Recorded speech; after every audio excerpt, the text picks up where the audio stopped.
I always don't know if we're live. All right. All right, we are live. What's happening? Good morning. I don't know what to call this show. Coffee with Dan, I think, the 7:30 hour. Last year, I don't know, was it last season, the season before last, sometime during COVID, I had the opportunity to go up to Life University through meeting Omi, who's an unbelievable guy, meeting the Flavins. They all invited me up to shoot. It was a great weekend because you guys had all the girls going one day and then all the boys going the next day. So I was able to really get up there and meet everybody. And I got to see this young lady wrestle, and she wrestled it was like the number 2 girl in the country at the time or something. And she just fucking hammered her. And it was unbelievable. And I've been following her ever since. And she went on to have an undefeated season, be the NAIA individual national champ. Just this past weekend, if you were watching national duels, they took the duels championship too. And I think Coach Flavin was like the first female head coach to ever accomplish something like that in the sport. So that's pretty dope. But if you don't know Peyton Prussin, she's from Prussin, not Prussin. Don't mess that up. I messed it up a few times. But she was an 11-time high school All-American. She was the first Nevada girl to make the boys state tournament, folk style national champion, freestyle national team member, Fargo runner-up. She took the bronze in Japan at the Sori Cup. I probably screwed that up. Like I said, NAIA national champ, Captain's Cup member, Olympic trials qualifier, and Life U Female Athlete of the Year. They have a lot of sports there, so that was pretty cool. Congratulations to you. Thanks so much for coming on the show. Oh, thank you. Awesome. This is awesome. Yeah, it's really good to have you. And it's kind of weird. I didn't know you guys were going to win the duels. I had reached out to you prior to you going that weekend. And I was like, hey, you want to come on and talk shit, whatever. And you're like, yeah, well, we got duels. I'll hit you up afterwards. And then you go and win it. So I'm like, damn, the show just got better. Yeah, I know. I thought it was pretty, it's a coincidence that happened, but it was pretty good. I was sad. Talk about, so. Man, before we get into you and your story and growing up in Las Vegas and how you got into wrestling and all that cool stuff. As a matter of fact, I should go here and share this all around the country so people can watch with us. But what was last weekend like? I mean, talk us through last weekend, and then tell us what the thought process, the highs and lows going through. Shit, she's got a concussion. Okay, she's been approved through the protocol. Okay, now she's back on the mat. Speaking of your heavier weight that pinned the girl to kind of seal it for you guys, right? Mm-hmm. I mean, that was just, it had to be, because if she's out with protocol, that's it, you lose, right? Yeah, I think we were up by 1 at that time. And so technically we just needed to win by decision. But we were up by 1. I think it was 2019. And then she went for a throw, hit her head. And that's kind of when she was unconscious or knocked out for a second. So it was definitely a weird feeling because it's we want her to feel so good and we don't want her to be injured, but it's we were up by 1 and we needed that match, and we gave a forfeit at 101, and then our 130 pounder got injured during the match and we had to forfeit the rest of that match too. So we gave up two 5 points to them. So it came down to the last match of the duel, and unfortunately that's when Gabby went unconscious. So it was definitely a weird feeling on the side because she I remember tearing up, crying, and we were all kind of nervous. I was like, she's gonna be fine. She's gonna get up. But is she okay? Is her neck broken? We want to win the tournament, but we also want her to be okay, right? Exactly. We were we want to win, but we don't want her to be injured. So it was definitely a weird feeling. I mean, honestly, going into the tournament itself, our team kind of went through a lot of adversity. I don't know if it was really talked about, but we were all pulled out before Midlands for COVID. So majority of our team got COVID positive tests, and we were in quarantine 10 days prior, pretty much to national duels too.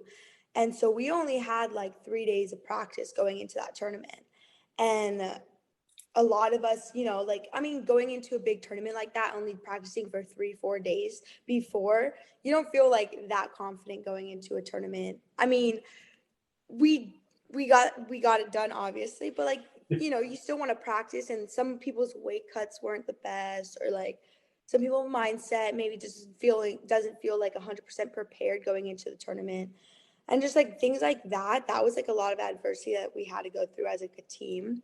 And I mean, it came down to what really like drove us together as a team and a family, I think, was just like how bad we wanted it, and like the love we had for each other, and like the amount of like things that we would do for each other. That's kind of like what pulled us together to like make it happen. And I think going through that adversity is something that we all needed, because it's like, I think Kyle Dake said this, and Christian Flavin always like told me this, and this is something that's like I always tell myself, and I told the girls too, and I was like, it was something like, if you can't win on your worst day, then you don't deserve to win at all.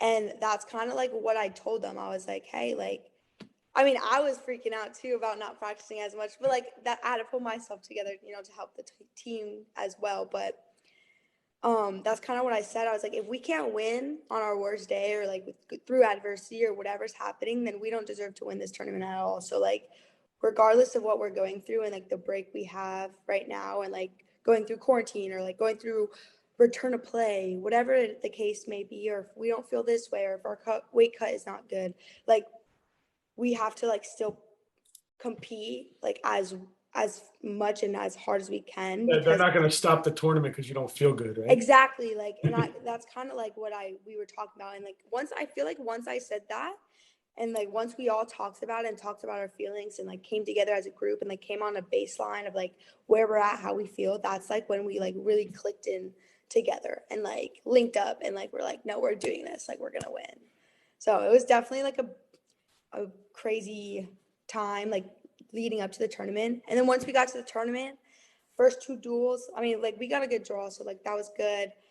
First two, we had a bye, and then our first two duels like were crazy. Like there were some upsets like that, like on our, like we won some matches that we probably could have lost, and like, it was just like a good time, and like the energy was good. We were all like focused, cheering for each other, super loud. I mean, our coaches are super like big in like being loud and being like, Yeah. super Flavin's not a small dude.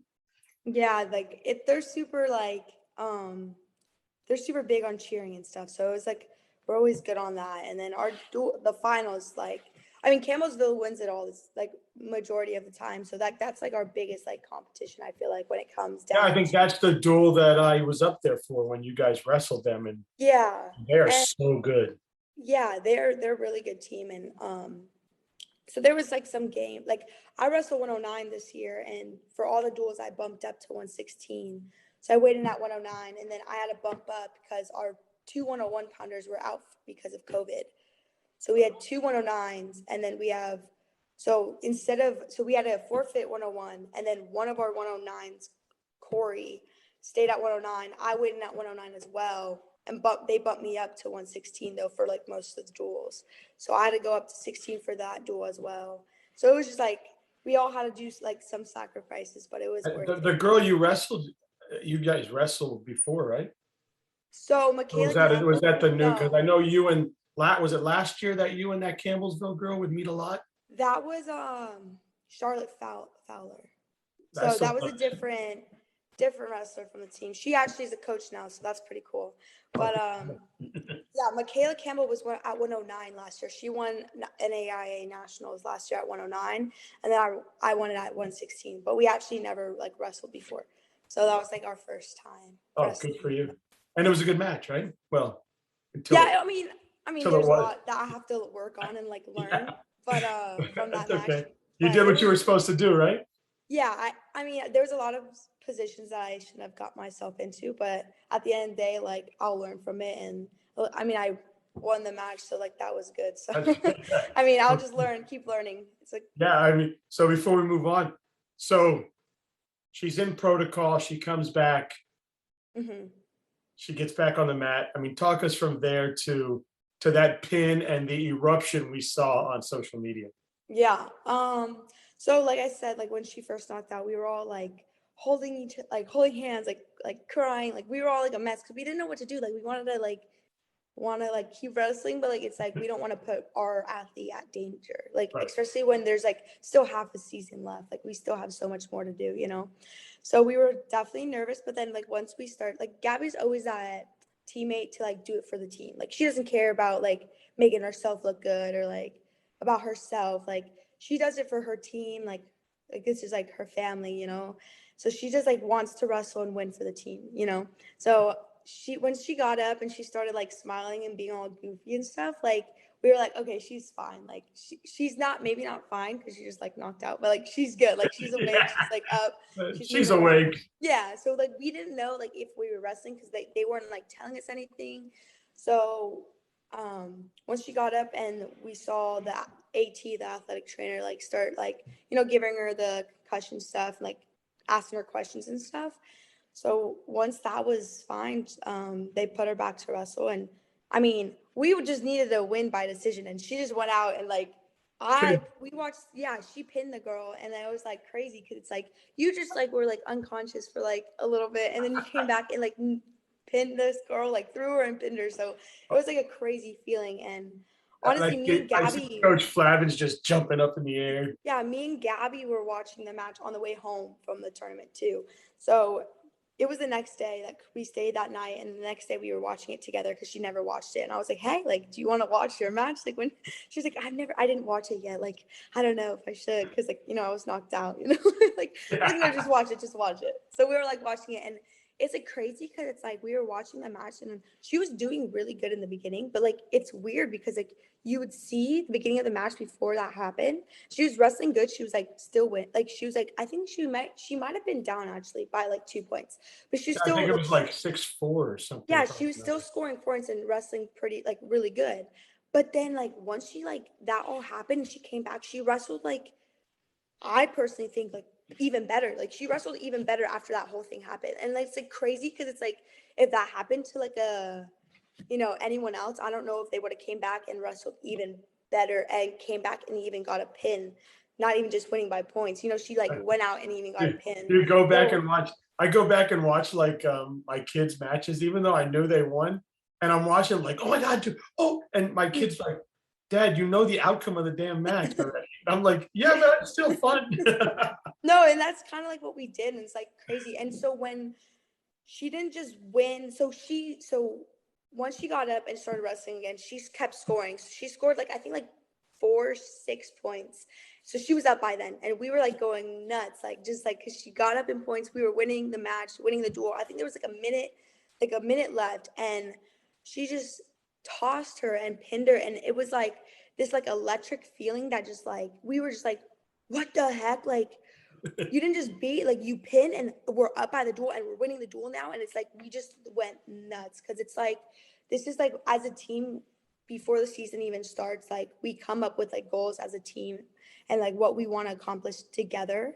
And, that was like one of the main goals. And it's unfortunately going into the tournament with all the adversity and like all the quarantine we had to go to and giving up 5 points every single duel before the duel even started because we were giving up 101. It was just like it was so like surreal because it's like did we actually do this, like even with holes in our lineup and giving up a forfeit, like we have never like really beat them with a full lineup, and now we don't even have a full lineup right now, And you and like win. we did it. Like it's like it was such a crazy feeling, and I think it was just like a mixture, like tears had, like it was just everything, like the emotions were That's so awesome. high, like it was amazing feeling, like it was And I know a lot of teams like that. I mean, I know the boys came into the duels with a lot of boys out too. I heard from COVID and stuff, and they came in second. But it was a good weekend for Life U Wrestling, huh?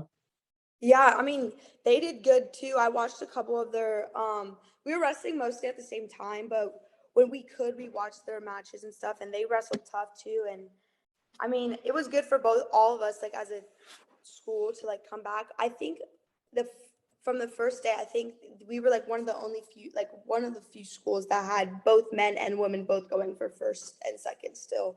So like that's good, like to, That's awesome. be Yeah. one of the only schools that have that going. And, So and now the girls bring home a national title to match the boys from last year.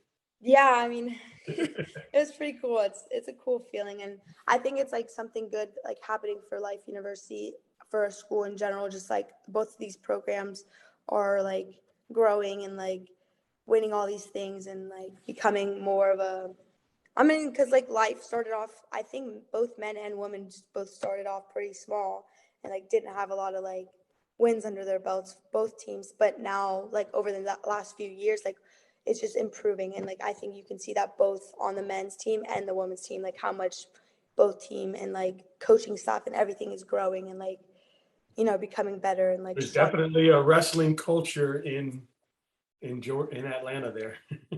Yeah, it's pretty cool to be part of too. So So that's cool. I mean, so you grew up in Las Vegas, what it I know they used to call like Philadelphia Fight City, USA, but it seems like Las Vegas has kind of become that. You're seeing a lot of great wrestling clubs open up over there. Uh, a lot of, and obviously the UFC has put their stamp on Vegas, right? It's Fight Town. You were you grew up wrestling out there at Arborview High School, but you didn't really find the wrestling mat until freshman year. You were kind of bouncing around different sports, kind of finding your way. But then uh, when you were 12, you found jujitsu and judo, and and and then that transitioned into wrestling. But you know, growing up in Las Vegas, Nevada, I mean, that's got to be pretty cool. I mean, yeah, it's pretty cool. I mean, like when you're young, it's like I feel like when like everyone thinks of like the strip and gambling and all Yeah. the crazy things you can do in Vegas. So when you're young, I guess like growing up in it, it's like you're not really around that. I mean, much like because you're like young, you know what I'm saying? But it's like a pretty cool like city to grow up in. I don't know how much like if I'll live there the rest of my life, but it's pretty cool. I mean, like, I remember when I first came to college and I would tell people like, "Oh yeah, I'm from like Las Vegas." But what? Like, what the heck? That's so cool. I'm like, "Yeah, sure, I'll take it. Yeah, it's cool." Yeah. Well, so I'm 45 now, but when I was younger, before like Miami became what it is now, like South Mhm, Beach and all this stuff, mhm. but it was starting to. I would go places as a kid, and they'd be like, "You're from Miami," and I'm like, "Yeah." So I understand it. Like, yeah, it's just Miami. Like, Yeah, yeah, that's kind of like how I but am. but I it mean, like, seems like wrestling and fighting and the martial arts has really grown in that area. Um, what made you transition into wrestling from your judo and jujitsu, and how much did that help you? Because it seemed like you got into wrestling and then kind of like shot right out of a cannon. And I mean, most people from freshman to senior year don't do the things you did. yeah. So I did jujitsu and judo. Yeah, I started around like 12. I jumped around from like a lot of sports growing up and I was like good at them, but like I never really like wanted to stay with them. Like I was like, "Oh, this is fun for like a little bit." And then I was like, "Okay, I'm done now." So like let's go to the next sport. And then my brother started jujitsu and judo and like Muay Thai and all that kind of stuff. And I wanted to do it. And he's 3 years older than me. So he started and I was like probably like 10 at the time, and my dad and mom were like, no, like let your brother have his own sport, like let him do his own thing, you go find something else to do, because I didn't really stick with anything either, so they didn't let me do it at the time, and I was like, fine, whatever, I'll wait. So my brother eventually quit and I was like, okay, my turn, like I need to get into it. So then my dad put me into like jiu-jitsu, say at the same gym that he did, like he went to, my brother, and before he quit and stuff. And then that's kind of like when I found like, the love for that, like jiu-jitsu and Muay Thai and judo and all that kind of stuff. And then I just like, I was training under Robert Drysdale and stuff. And then I like got pretty good at that. I loved it. Like that was like the, whatever. My dad was always like, you should go to like UFC and da da da da. Like, so that was like kind of like, I was like a little That tomboy. was the dream, right? Yeah, I was like a little tomboy, a little fighter, like whatever, trying to like be good at that. And then when I got to high school, my freshman year, so Vegas really didn't have a lot of women's wrestling. Like when I was like in high school, or like even before I went to high school, there wasn't like many female wrestlers that I knew of, or like there was a lot of people in like jiu-jitsu and stuff. But as far as like high school wrestling or wrestling, I was never like really aware of like anything. And when I got to high school, my dad was like, hey, like you should go try out for the team, like a men's team, like just go try it out. And I'm like, uh, okay, I will, like whatever. Cause I was like always that person, like down to do whatever. Like whatever, Yeah, whatever. I'll I'll just try it. yeah. So I remember like going to my first practice and my coach back then, Rusty Marcello, was like, if you're, because he was like a tough coach, which was good because I feel like that really helped me like get to where I am now. Because I look back at it, I'm like, dang, like he was so hard, but like I needed it. Yeah. But my first practice, he was like, if you're here for a boyfriend, like get out. Like I don't want you here. Like get out if you're here for a boyfriend. And I was like crying. I went home crying to my dad. I was like, Dad, like he's like he's thinking I'm here for a boyfriend. Like I just want to wrestle and like so like that definitely like I feel like that's kind of like what pushed me to stay even more because it's like I wanted to prove like not only myself, not I knew I wasn't there for a boyfriend, but like I wanted to prove like I could be on a men's team. You didn't Like show up for a boyfriend, right? yeah, I wanted to prove to myself I could be on a men's team, and then I also wanted to prove to him like I was there to like actually wrestle. And like my dad, I mean, like my dad and I have like a great relationship, and like he wanted me to do it, and like I was just like, okay, like I'm all in now. So like that was my first practice. But then once I started to wrestle and like actually get the hang of it, and my coach was like, oh no, like she's for real, like she's in it. You So it were was like judo throwing the boys, right? yeah, I mean, yes, sometimes it's crazy because I did start off with like judo too, and it's like I don't even like throw that much unless it's like it's there. I'll take it, but like I don't like go out of my way to throw someone. So it's But like, you see a lot of judo girls. Like we have a girl down here in Florida. Her last name is Bowie, and she's now becoming an amazing wrestler. But mhm. judo was her entry point, right? Yeah. And you Well, like, still see when she gets into hand fighting or something, or she gets into a tough situation, she'll throw that hip around and yeah. catch. Well, like even like Michaela Campbell, who I just wrestled. I don't know if I haven't really sat down and have a conversation with her, like, but she's super sweet. So I'm like, I could ask probably. I don't know. Maybe Yeah. not. But like, she's super nice. But even her, like, I don't know if she started off with judo, but her throws are like that's what she's like good at. And she'll like throw that hip whenever. So like, I don't know. I wonder even like, oh, did she do judo or like, you know what I'm saying? Because it's like I did judo and I like barely. It's funny your story. Have you heard of Afsoon Johnston? Mm-mm. So she was an Olympic coach. She's the first women's medalist in the United States. Um, she came from Iran as a young girl, and she Mm-hmm. sent me her book. But Oh wow. she tells her story, um, and it was similar. Her dad, her dad had to coach her wrestling like secretly in Iran because if he got caught teaching a girl how to wrestle in Iran, it's a whole different culture, right? Oh So, yeah. uh, which is totally ridiculous to me anyway. But she came over and she had the same story. Like she walked in to wrestle, and the coach was like, "No, like really." And but she was a wrestler already because she had been trained by her dad as a little girl Mm-hmm. secretly in Iran before they defected, right? Yeah. And finally, the coach was like, "Well, I'll have to talk to your dad." And in her mind, she's thinking, "You probably don't want to do that," but he's all for wrestling, right? So he finally put her on the mat, and she was kicking the boy's ass, and Yeah. he was like, "All right, this works." And Yeah. So turns out everything worked out. yeah, that's kind of like, I guess that's kind of like my story. I mean, like my dad just told me, went in, tried it, and then, like I said, I kind of like when I first started wrestling, I try to like balance both, like wrestling and jujitsu, because jujitsu was like mainly like what I was like. I was like doing jujitsu, judo, Muay Thai, box, all that kind of stuff. But jujitsu was really what I was like excelling at and like wanted to continue excelling at. So I wanted to just at least do like jujitsu and wrestling at the same time. But it was like so hard like to balance both, especially with like I was like I made the varsity lineup and like I had like tournaments every weekend and all this stuff. So I just had to pick one or the other, and I picked wrestling. And I always told myself like I'll go back to like jujitsu like on the off season, like after season's done. But then even like then I'd like go to Fargo and like I didn't know like all this stuff like when I first Yeah, started. Like I didn't know it was gonna be like mostly year round. So then yeah. I started, so I like gave that up. But I mean maybe later on in life, but And then you became the first girl to ever qualify for boys states in Nevada. That's yeah.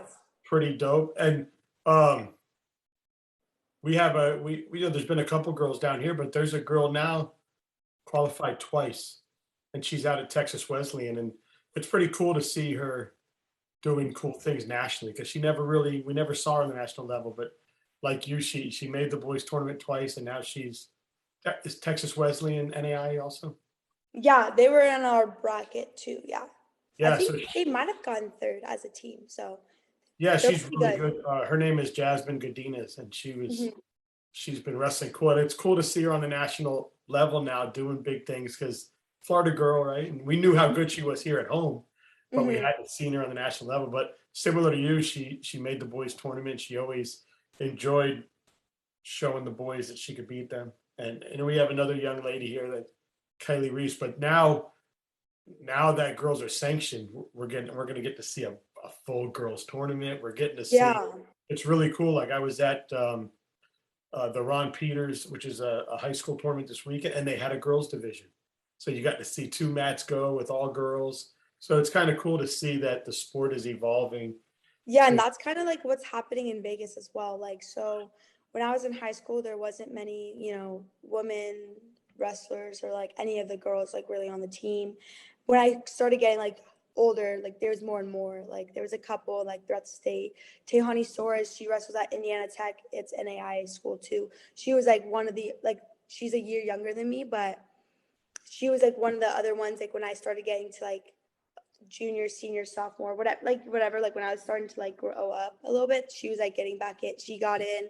So there was like more and more girls. But now when I go back home, there's like clubs and girls teams that are like 20, 30 girls, little girls wrestling. And it's like crazy. It's like, where did this all happen? Because like it wasn't happening when I was here. What the heck? I'm like a little bit jealous now, but yeah. it's super cool to like see because it's like one thing that I always talk about, and it's like it's true because it's like one thing I always talk about, like wrestling has made so many like life changes for me, like for the good. And like when in high school I was on a men's team, like obviously I was like part of the little locker room talk, like a bro, like it was Yeah. like Yeah. it was good, but it was fun. I had like a group of like Yeah.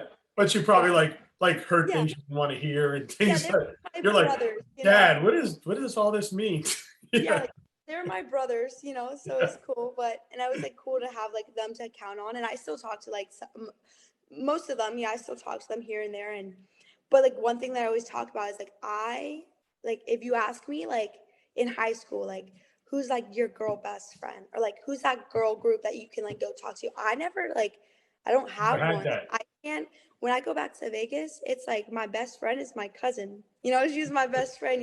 Because that's like my girl. She's my cousin. It's my girl best friend. But A lot of girls say that they wish they would have had like that, because if you're on an all girls team, you have there's that things that team. girls go through that you can't be like, "Hey Johnny, I'm having this thing. How does it work out?" And you're like, Yeah, Johnny don't know what you're going through. Like when you yeah. have And those girls, that's kind of like where like I'm glad that I have a girls team now. Like I can yeah, talk to but even growing up in high school, like I didn't have that group of friends. I was so like not jealous, but I would see like the girls soccer team and they would all be doing something, or like the girls volleyball team, they would be all doing something, and I'd be like, just I'm gonna go play some video games, with my brothers, my little bros over my here. boys, with my Yeah, with my boys. boys over here. That was like something that I did like, I still talk about it to this day. Like I never, and I still go home. I still don't like, who am I gonna hang out with? Like, Which is what one of the big things, like when you hear the discussion on why girls should be sanctioned, it's not just because the wrestling? they It's like, should. Yeah, it's because culture. I mean, just growing up, having those girlfriends, having people yeah, that are on the same wavelength that you. People are going through life changes. Life changes as a boy growing up in those grades and a girl growing up are two totally. completely different. Yeah, Yeah. and that is something like and I didn't really think about that too. And I think that is a big thing that people should like realize too. Is like not only does the wrestling should be sanctioned because of the wrestling part, but it's like also because it's like we should like have like a group of girls in that community to grow up and like excel in that sport that we love so much and want to get better at, like together, And you it know? is a So, sport where you see more people grow up and stay in touch in the sport of wrestling than any other sport. It's yeah, almost like it's a combat sport. So you guys, even though individually you're on the mat one on one, you're still there competing as a family. It's kind of cool to watch and be a part of as a parent. I was never part of it as a athlete. I did different sports, but one thing too that a lot of the girls tell me that are probably your age or older, because now the younger girls are getting an opportunity to wrestle with girls, right? Hmm.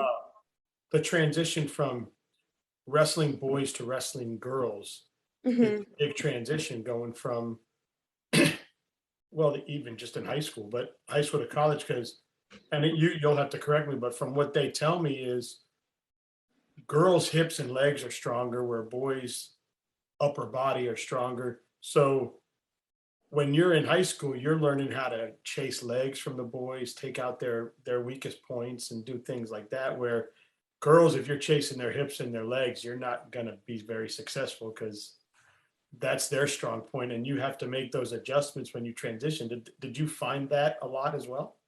Yeah, I definitely think that is a true statement. I think that females' hips are a lot more, not even just strong, even flexible. Like the flexibility is like completely different, and that's something that you find.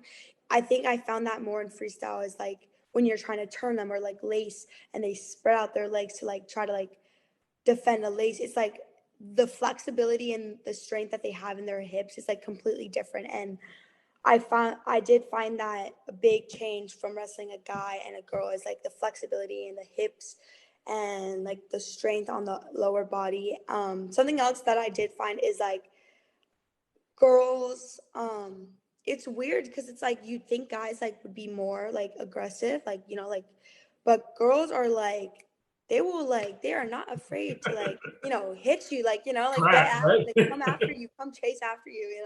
So I think that's like something that I've noticed too, Yeah, I like feel like mentally, if a girl chooses a combat sport, they're there to like, no, yeah, they're ready to scrap. yeah, awesome. So it's like, yeah, that those are definitely two of the biggest changes. I mean, as far as other changes, I don't see much of a change, but there's like from like the body and like the way that their body works compared to like a female's body and like the way flexibility or like the way they feel. Like I think a female at 106, or that's what I wrestled in college. I mean, in high school. So I'm just like using that as an example.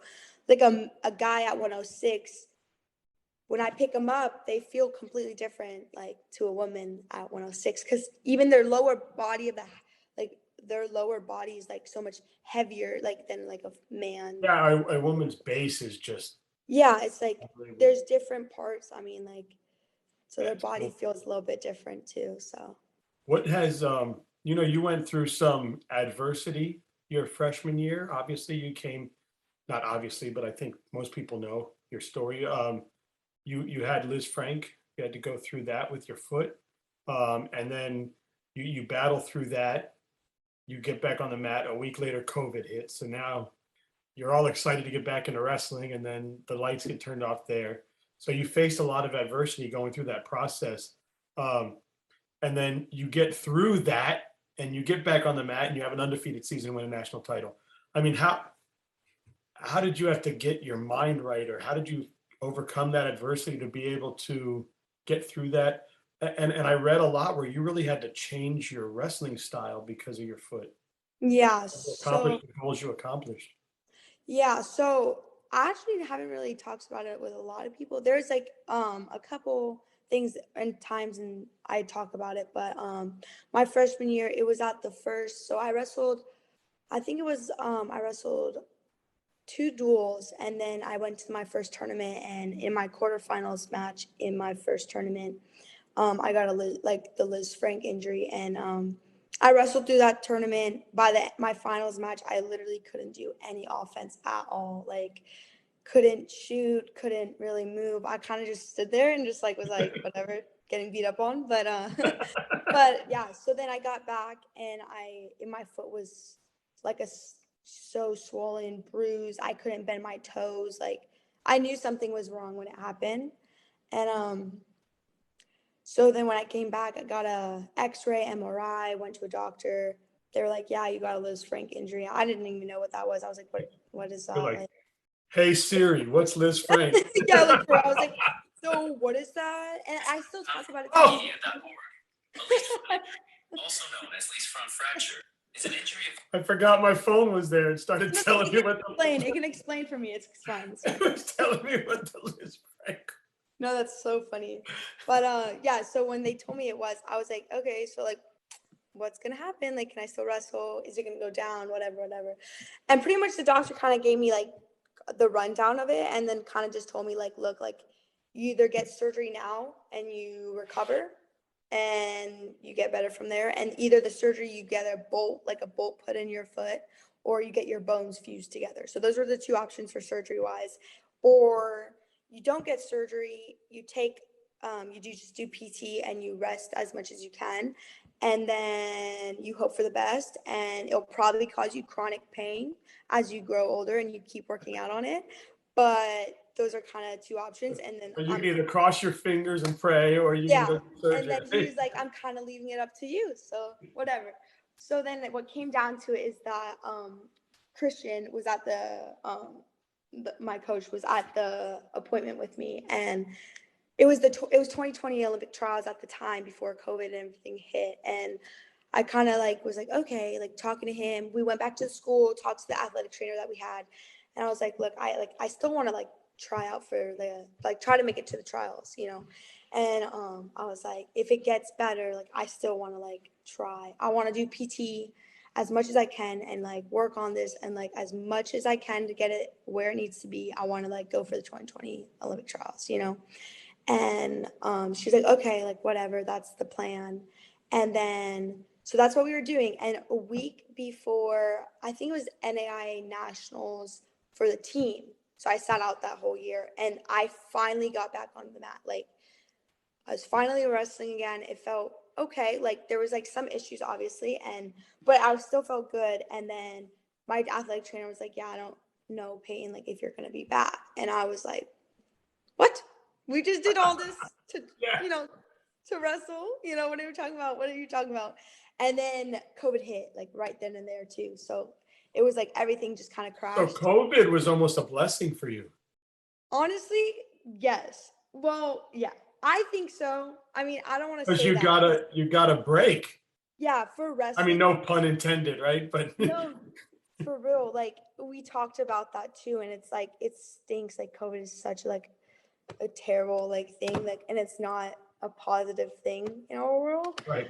But for wrestling wise, it was kind of like it kind of put my like thing on pause for a second, because it was like, okay, not only did that whole tournament that I was wanting to like postpone surgery for, like the 2020 Olympic trials, get pushed to 2021, but it was like I get longer break. So I ended up like COVID hit, ended up going home. I never got the surgery, and it's still something that I have to manage today because I haven't got the surgery yet. And it's still, I mean, last year, even wrestling all last year, it has caused me issues, and, you know, been an issue here and there, caused me to sit out some practices, or, you know, change different workouts, not running as much when others are, like finding other ways to do cardio, not sprinting, just like finding different ways to accommodate for my foot. And that's something that I've learned over the last like 2 seasons that I've had it now. And it's kind of cool, right? Because fast forward, we saw you compete at the Olympic trials now. We Yeah. saw you win a national title as an individual. We just saw you win a national title as a team.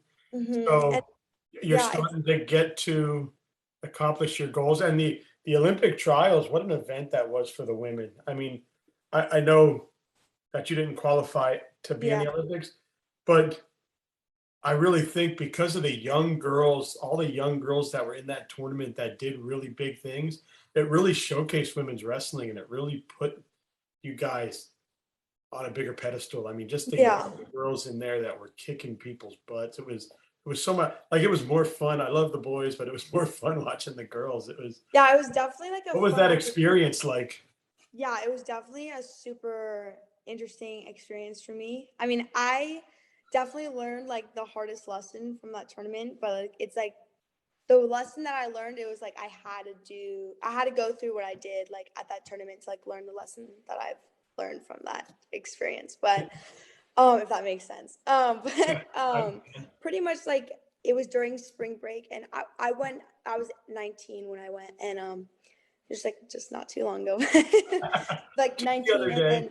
then everyone went home for like spring break, and I kind of went through this like kind of realization, and it's like the whole time I didn't have a partner training up for the tournament because everyone here on my team that was my partner went back for spring break.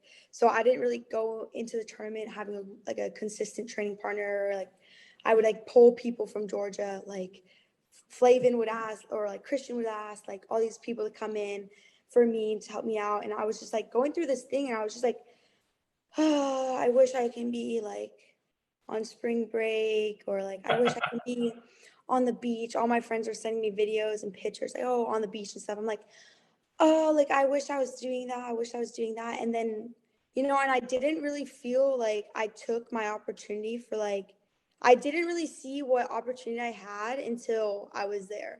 And then when I got there, I was like an emotional wreck because I was like, I wasted the last 3 weeks worrying about how I can be a normal kid or how I can go enjoy spring break instead of realizing that I'm at Olympic trials for Team USA And at this the is age of your dream. 19, and Yeah. this is what I wanted. And when I got there, I swear to you, I was emotional wreck, and I was like, I wasted so much time. I ruined this chance. I'm not saying I would have won it, but I ruined this opportunity for me to even go out there and just wrestle the best that I can before I even got here, just because of the mindset I had even training for this tournament. And it's something that I hate. I literally like hate that feeling, but I I think it did. happens a lot Yeah. And I with wasted this that sport. opportunity. But what was good about that opportunity, even though the outcome was not good and I wrestled not my best and I wasn't, 100% there mentally, is what I realized is that that's where I want to be. And in order to be at that level and in order to make it to the next trials and to make it to wherever I want to be, is like I have to be different. And I can't be a normal kid, or I can't be a normal teenager going out partying, or I can't go have that normal college life, or I can't go. I have to sacrifice things such as a spring break to go achieve the goals that I want to achieve. And I feel like that's something that I really like came and I realized on my own, like after that tournament. And as much as like the outcome of that tournament didn't do good, I didn't do very good. I was emotional wreck. I was all over the place that tournament, but I really feel like I matured a lot when it came to like my mentality in wrestling and like what I want to do. So Kids need to hear that because so my son is only 16, right? You're 20 now.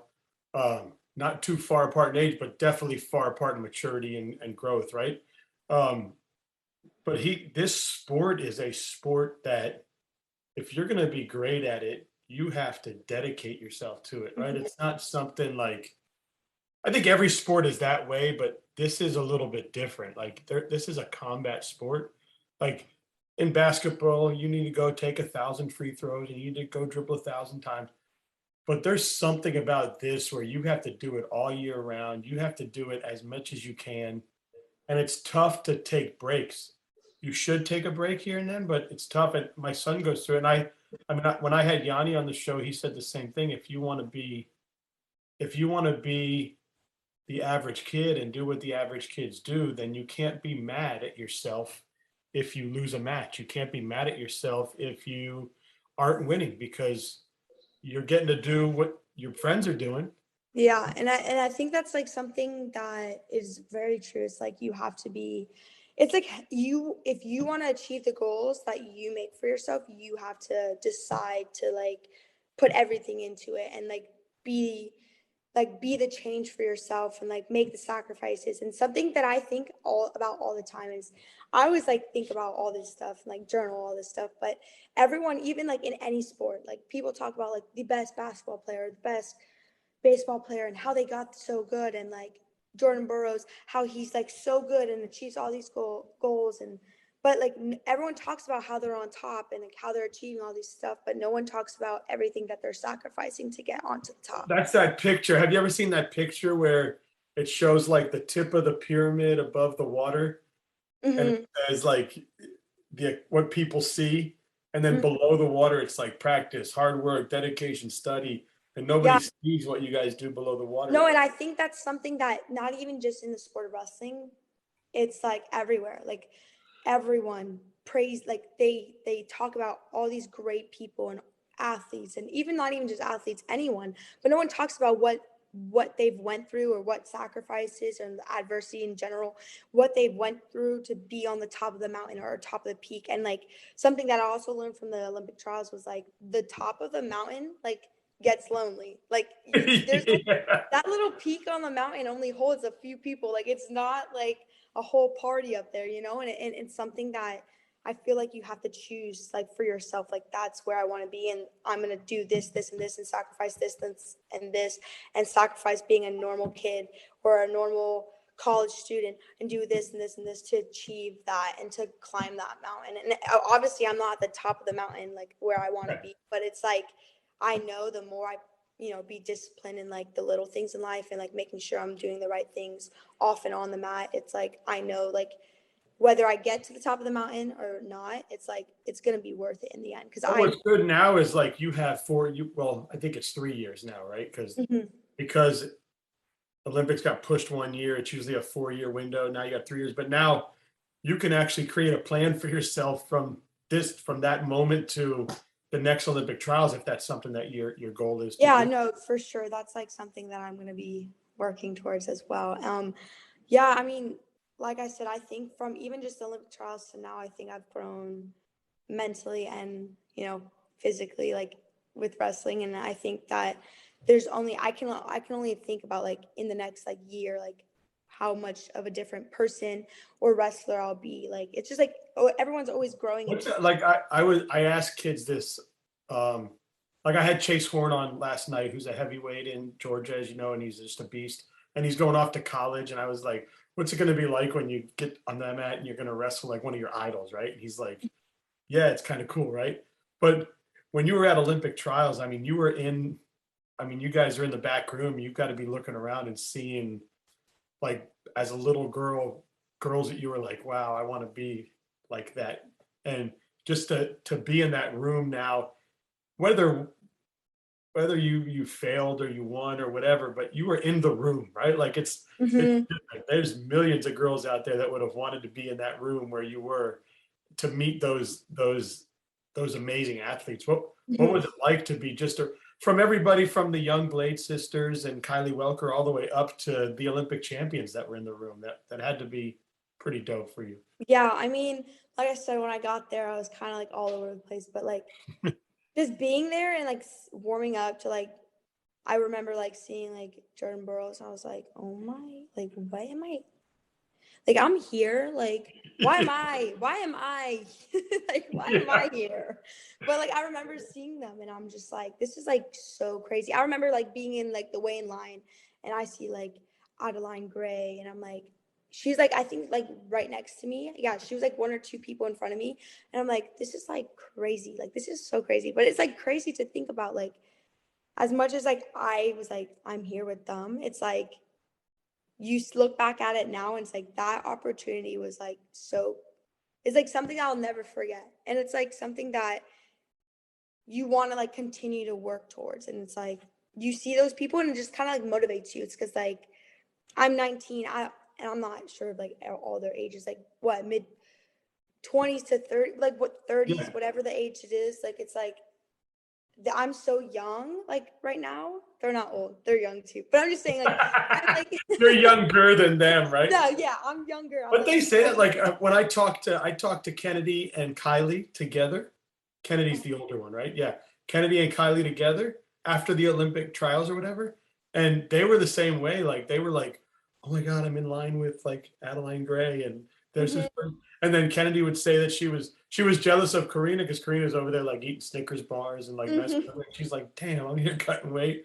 But they said the same thing, like being in that room and the just looking around and seeing your idols and your heroes and people you looked up to is Mhm. gotta be a dope feeling. Yeah, it's definitely like at first you're just like, I mean, for at least for me, I was like, I don't think I should be here. Like, what am I doing here? Like, what am I doing here? Like in this room?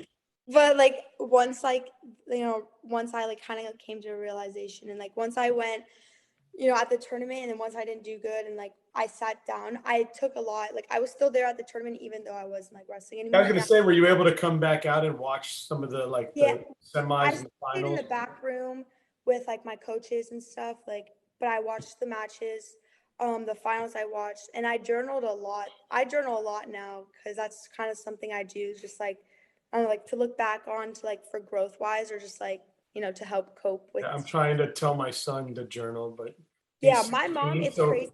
at My mom, 16 they know more than you know. yeah, I definitely feel that. No, my mom has told me since I was like probably like could even write, to keep like to journal, and I'm like, no, that's like weird, like why would I journal, like that's so weird, like I I don't don't need that. put my thoughts on paper. Yeah, why do I need to do that? But it's like crazy to see, like you could talk to someone about how you feel about, even like, it doesn't even have to be a bad feeling, it could be a good feeling, but when you write it on paper and you're the only one reading it, it's like you come to like clarity and like come to realization even more about it. So like journaling is something that I do, and when I journaled at Olympic trials, it's like I just came to realize everything just kind of came clear to me. Is like, this is like what I want. This is what I need to remember, this feeling. So when the 2024 or like the next Olympics trials that I'm here happen, like I can look back at the 2021 Olympics where I completely, took advantage of what I had going for me. I can look back at that journal and read it and like like make sure my mind is completely right for the next one. So it's like, I don't know. I always like, Yeah, no, I get it. And you have and we don't want to, before we go and everything, and we can keep going as long as you want, but um, I definitely want to bring up the Flavins and Life U. What has, what have they meant to you, and what has that school meant to you? And are you totally 100% happy with the choices you made to come to Life U? And you obviously have, and those coaches know what it is to train an Olympian. They've got Olympians they're training. Um, and what have they meant to you in your life, and who you are today? so I mean, so in high school, when I started talking to them, they were always like super open, super, they were always there to talk to me whenever I needed to call them. And I think that's one thing that making a choice for college was obviously a big choice. And I had opportunities and different places to go and coaches to talk to, and I had a lot of opportunities I could have chose from. But one thing that I've always said, and I will continue to say until no one asks me anymore, but Yeah. one thing that I've always like really stood by and always talk about is I always wanted to go, because Las Vegas, no, there was really no college program close by that was like really for women's wrestling. I mean, there's SOU now, which is like in Oregon, which is right, a little neighbor state or whatever. But at the time, that wasn't really a program. So I knew to go to college and to continue doing what I had to do and wanted to do, I would have to go pretty much, across the country or like somewhere far away from home. And one thing that I always told myself is like, I want to have a coach that's I'm comfortable enough to talk about anything with. Like, I want to be able to go from talking about wrestling with them, obviously, because that's what I'm there for. But I also want to be able to cry to them or talk to them if I'm going through a bad day, or like if something personal is happening. I want to be able to comfortably like talk to my coach about something personal and have that connection with them. And when I was talking to a bunch of different coaches, and they were all great coaches, amazing people, amazing coaches, amazing programs, and I'm sure I would be happy anywhere, with the wrestling. But something that really stood out with me is like, am I gonna feel comfortable if I can't call my mom and dad, or if my mom and dad can't be in the same room as me for me to talk to? Am I gonna feel comfortable to sit down and have a conversation with this coach about anything that I need to talk about? Because like growing up in general, college in general, being a female, like there's so much things that you need to talk about or need someone to have to like rely on, and or like your parents. But when you're in college, your parents aren't always there, so it's like something that that's something that I really like made it when I made a choice to go to a college. That's why I picked Life. That's like one of the main reasons why I picked coming here, is because I talked to the coaches.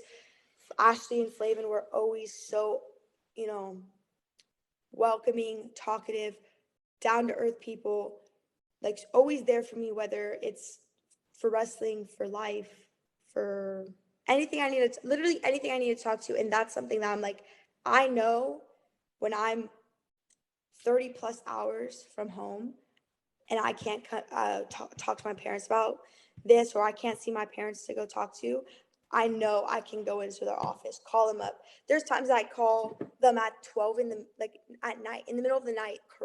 I've cried, like, I think it was my freshman year. I called them up in the middle of the night crying about something dumb, like something that doesn't even matter anymore. You know, that's nothing even serious. Like, they would be there for a serious thing, but at the time it was nothing serious. And they're there talking to me, like they're there making sure I'm okay. They're there if I need to get picked up somewhere. Like, you know what I'm saying? It's like, as a parent too, like I'm about to go through that process with I have a junior, and that's something that my wife and I talk about. Like, we want to interview the coach too, because we want to make sure that they have somebody that we know the same thing they can go to as a parent. They're going to look over my child, right? They're not going to allow him, you know, we don't want him out on the streets at 2 a.m, right? yeah, no. And like I said, like, that's something that really, really stood out to me, is like, are they going to be not as much as a good wrestling coach that I want and need in a good program, but are they also going to have that other side to them to be able to still keep me in check and, you know, be there for me if I need to talk to them about certain things. And of course, I mean, not of course, but like, even with them, like Ashley and Christian, like, they're not even just there for like to be like, whenever you need a coach, they're like super hard on us as well. And with grades and like keeping our grades good, like they're so, like, grades come first. Like, they're so like hard on us when it comes to like, and like, it took me a while to like see it. My freshman year, I was like, why are they being so whatever? Why are they acting like so hard on us? Or like, why are they being like this? But it's like, when you look back at it now, and that was just me being immature and like, you know, not really understanding. But like, it's like, now it's like, I wouldn't be where I'm at, or like mentally like mature, like wouldn't think the way I think if it wasn't for someone, as far as like a wrestling coach, someone that's like pretty much like, you know, that I'm relying on in a way, because it's like I'm relying on them to be a coach, but I'm also like, my parents aren't around, so I have to like talk to them if I need, or like ask them for help, ask them for help if I need. And it's like, if I wasn't pushed by them on and off the mat constantly, in school, in life, in being a good friend, a good teammate, a good person, a good wrestler, anything, if I'm not being pushed by them constantly, then I'm not going to continue to grow and be like where I'm at now. And I can only imagine like the more and more I'm going to grow over the next, you know, with them. Yeah. What would you tell, you know, and before we wrap up, what would you tell, well, how important is it for you now to give back to the sport once you're done wrestling? And what would you tell like little girls out there, like you were, that have these big dreams, that want to do what Peyton Prussin's doing? Now there's a lot of little girls out there, I'm sure, you're becoming their idol, right? You're becoming who they look up to. Actually, when I went back out to Vegas, I did a camp for Club Gold Rush, and I continued to work with them over the summer. Chase Panny, right? Chase. Yeah. He's Chase awesome. Pan. Yeah, he's so dope. He's so cool.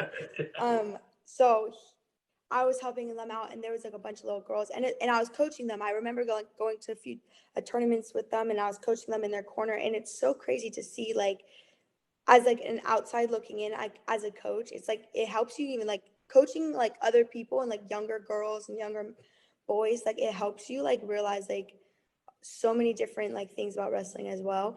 And it's like seeing those girls like win, and it's just like, it's so crazy. It's like that's like, I wish I could like wrestle when I was younger like that, you know, like had that opportunity. So it's like super cool to see those girls like grow. And honestly, and it's like crazy to have like that bond. And I feel like even with the girls like that I coached that were younger, they weren't in high school yet. They were like, I think they were like 12, majority of them were like 12 to, you know, 14. So they were still pretty young. And it's like, to have that connection and have them to have that girl coach. I still get DMs, like I still DM them sometimes, hey, like how are you guys doing? They always swipe up, and so it's like cool just like see them grow as like a wrestler, but as a female as well. And it's like I always tell them like, don't let anyone, because there are always gonna be guys or men or like even anyone to say like girls shouldn't wrestle still, and that's something that I dealt with sometimes, like booing or like guys always being, other boys like being like those jerks saying stuff. And yeah, and you hear dads that they don't want their boy to wrestle the Wrestle girl. girl, yeah, and that's kind of like, and I I think heard a that's lot, like Skylar Grote talked about that a lot. yeah, and that's something that I dealt with through high school sometimes, and obviously there's like there's different opinions about everything in life. So, I mean, different Yeah. opinions about women's wrestling as well. But that's something that I always tell them when I, was there in Vegas, was like, don't let anyone like tell you or take you away from what you want to achieve. Like, if that's what you want to do, then, and that's what's making you happy, then do what makes you happy. And you can't, you can't make everyone happy in life. So like that's, and that's, don't let them get in the way of what you want to do with your life, and what you want to achieve. So if wrestling is what makes you happy, and wrestling and this is what you want to do and achieve, and you do it for you. Don't worry about what other people think about it. Go for it, right? Yeah. And I feel like that's kind of like in life, like with whatever you do. So You think that, do you think, well, after college, you'll probably get into your career, but I know that you want to keep going on. You want to pursue the Olympic dreams and you want to give back. I'm sure you want to coach and do things like that. And I don't know what you're going to school for. right now I'm a biology degree, and Oh, nice. yeah, I'm planning to like go into the med field after this. Yeah, I was going to ask because I know my wife majored in biology and then she went off to optometry school and then she became an eye doctor. So I figured when you said biology, something like that. But I forget where I was going with this. My ADD kicked in. Oh, do you think you'll ever go back to like the MMA, jiu-jitsu, judo, and maybe take a shot at that, or do you think it's wrestling, then doctor, and then family and life? So, I think probably if I do, it's like jiu-jitsu, probably just for like fun. Yeah. But other than that, no, I'm probably gonna stick with wrestling for, a good part of my life, and then probably not do MMA or anything, just because I wanted to so bad as growing up, and like my dad wanted me to, but I was like a little tomboy, and like growing up, I've like gotten like girlier and girlier and girlier, and I've gotten a scar on my forehead. I don't know if you can really see. I have a scar on my forehead because of And you're like, I don't want to get punched in the face. no, and that's kind of what. So I got a scar on my lip from a dog bite when I was 14, and I still have a scar there. And then I got a scar from wrestling when I was 17. My forehead split open, got like 3 layers of stitches. So after like those 2 things, I'm like, yeah, I'm not gonna have no more. Like I cannot have any more scars on my face. So like getting like the thought and the idea of like getting punched in the face for my, even though it would be fun, like UFC, I think, or like MMA, like fighting, all that stuff is so cool, and I think it would be fun. I just don't know if I could like put myself into that and like Do it for a get living. more Like scars. you may want to go to a gym and spar a little bit, keep yourself Yeah, in but shape, I but don't know. Maybe like with like with some gloves, like good gloves that doesn't and like a good like little face covering. mess up your face. Yeah, so like that's something that like really broke it for me. Like I was always thinking about like how cool it would be, and I'm like, as much as I love like wrestling, and like I just like don't want more scars on my face. Maybe it'll change. Maybe it'll change, but for right now, I think wrestling will probably be Yeah. like A couple more like headbutts in wrestling and stuff. Yeah. And you're like, all right, I fucked it up already. Let's just go for it. Yeah, maybe. Like we'll see how much more damage I get on my face. Hopefully nothing. Knock on wood. But we'll decide once that happens what. Well, good. Well, hey, continue your awesome career and your awesome life path and kicking life's ass and at life. And man, enjoy every moment as a young child and growing up and getting to do what you get to do. because once you hit the real world, you got to pay bills and do all that crazy stuff. Yeah. Uh, Yeah, Have can't fun wait. with it and keep doing big things. I'll keep following you guys, and I look forward to seeing you on top of the podium again at the end of the year. Thanks so much. Thank you for having me. Yeah, I hope you enjoyed yourself, and we could do it anytime. Perfect. Thank you. As a matter of fact, I messaged Ashley. I was like, we should get the whole team on for the national title. And she goes, Oh, yeah. it'll be a little rowdy. I'm like, That's what I was just going to say. I was like, it's going to be pretty loud. I don't know if a yeah. lot of people will understand, but that would be super fun. So, Yeah. Let me know. Put it together. We'll get it done. okay, perfect. Thanks All right, so see you. much. I appreciate it. My pleasure. Have a great day. Thank you.